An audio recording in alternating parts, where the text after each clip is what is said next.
Here we have the all-new 2024 Lincoln Nautilus. Now this one comes in the Reserve 3 trim level with all-wheel drive, in infinite black metallic, and then we do have black onyx and blue premium leather interior. For the powertrain, we get a 2-liter turbocharged 4-cylinder engine that's made it to an 8-speed automatic transmission. And I just love how they did these. To the front end here, we do get LED headlamps along with LED daytime running lights, and we have that illuminated badge as well. Now the lights don't actually do that dance, that's just how my camera's picking them up, but still looks fantastic in person. Just a great looking front fascia here, it's beautiful. Now as we come around to the wheels here, these are gonna be 21-inch aluminum. Fantastic look. Now I wanted to review this just because I wanted to compare this to the black label. This one's 13 grand cheaper than the black label I reviewed, I think last week. And I think this is really gonna be the sweet spot here, but I'll show you why in a minute.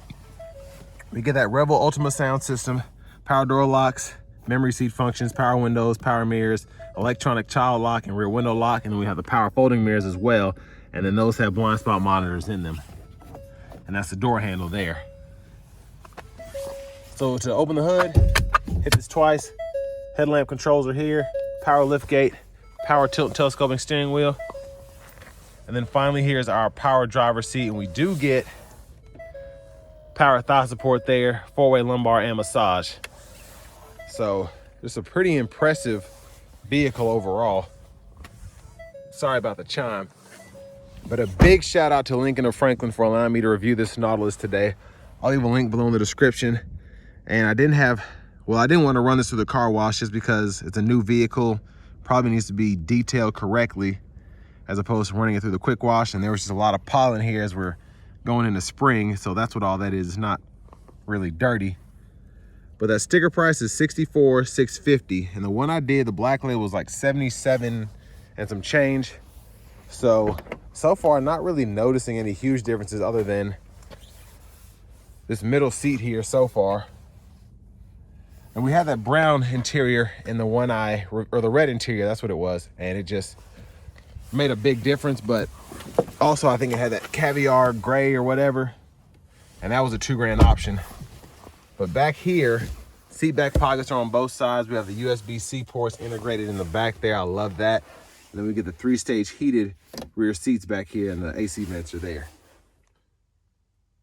So this is a Chinese vehicle, and it kind of shows because the tech in here is crazy. Very impressive. Now here, bottle holders, and then we have a little storage tray in the middle there.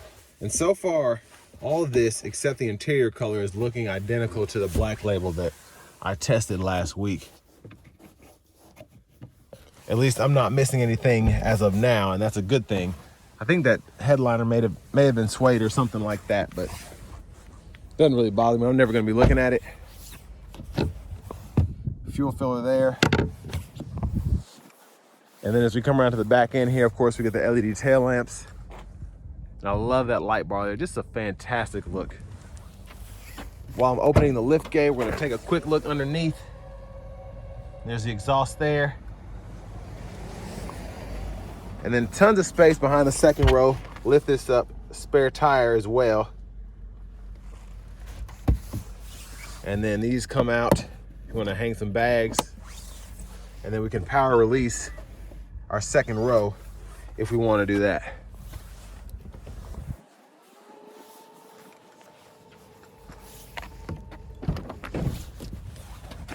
So, seat goes down about flat, and pretty easy to just snap it back into place. And then your tethers are hidden back here. So pretty neat how they did that.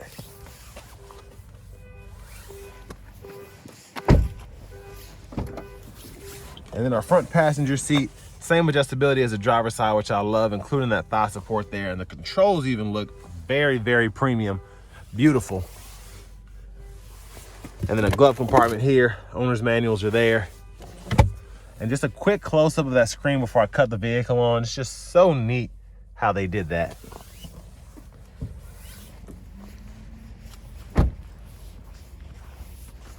Now back around to the front, quick look in the engine bay, 2-liter turbocharged 4-cylinder.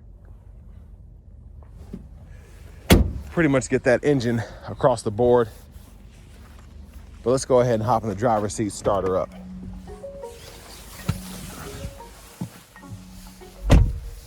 So nice leather wrap steering wheel here. There's the horn. Let's go ahead and start it up. So this can be a bit overwhelming at first when you hop in here, because you get these screens and then you have the main infotainment screen here. It's a lot. But I love everything that's here. You almost feel like you're in like an Apple car or something, because you get all of this that's right in front of you. You're able to see the audio, the clock. You can even change what's over there to a degree. Now, what is actually done up here, you can see how that lines up with what's in front of me, right? So I can take this and it'll show me what's going on there. So I can turn the volume down, up, voice recognition's over here. And it's a bit finicky, but once you get used to it, it's actually pretty cool for the most part. And then all of your cruise controls are over here. So when I activate this, it'll show me my options over there. So it's weird, but again, it's pretty cool. But back to the radio here, I do get AM, FM, XM, Bluetooth audio, and then we have the wireless CarPlay, Android Auto compatibility. All of our shortcuts are here. So we do have Google Maps here. So you need a subscription for that. All of your drive modes can be adjusted here. And this is one of those things, I could walk you through it, but I mean, you just have to kind of play with it and get used to it. Now over here, this is where you can adjust what's on that screen. So you can see I have 3 screens, or 3 windows up there. So let's say I want to put my tire pressure sensors here, and I want to put my fuel economy where the clock is. So that's my setup there. It's very, very cool, I think. Really neat, and the graphics are incredible. Now we do have dual zone automatic climate controls. All that's done through the screen as well. 3-stage heated cool front seats, 2 heated steering wheel toggle. You can go in here and kind of see the full setup. Now what is neat is you can actually adjust the vents from the screen itself.